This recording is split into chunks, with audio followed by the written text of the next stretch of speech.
Hi everyone! So update tayo sa buhay ko. For the past few weeks, I'm not feeling well.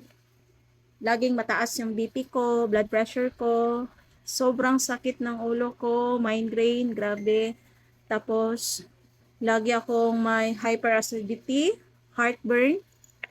Yun. And, grabe talaga ang sakit ng ulo. So, last Thursday, I decided to go to the doctor. Doctor, shall I die? Oh, diba? And then, yun, binigyan niya ako ng gamot. And I like the doctor because Dr. Banaay from High Precision, he's very positive. Aside sabi, he's positive, ano din siya, no? Ay, alam mo yung welcoming, magaan yung loob, magaling siyang magdala ng kanyang mga pasyente. Okay, so paano ko nasabing magaling? Kasi ano eh, basta hindi siya strict, hindi siya mukhang stricto, napakagaan, napaka maaliwalas ng kanyang pagmumukha, smiley face, yung ganun ba? Yung kung may sakit ka, parang gagaan yung pakiramdam mo. So, ganun. So, binigyan niya ako ng, kailangan ko daw magpa-lab, creatinine, sugar ko, yung cholesterol ko, tapos yung kidney ko. Okay.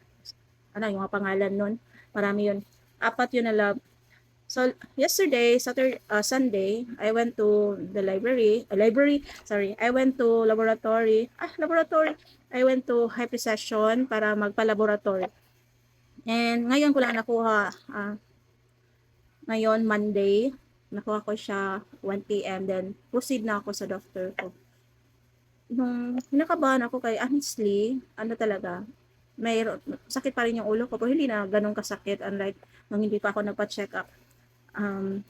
Tapos, aside sa masakit, hindi na siya masyadong masakit.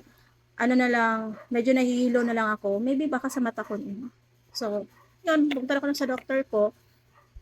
Alam niyo ba, sabi niya, while reading the test, wow, all your lab results are great. Sugar mo, okay. Cholesterol mo, maganda tong good cholesterol mo. Mataas daw yung good cholesterol ko. Natural, mabait ako eh.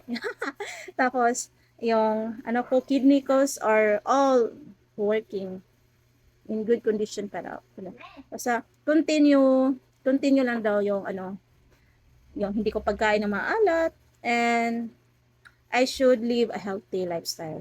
Continue ko daw yung ano, losartan ko for 3 months. Pero hindi ko siya basta-basta tatapusin, gradually lang daw.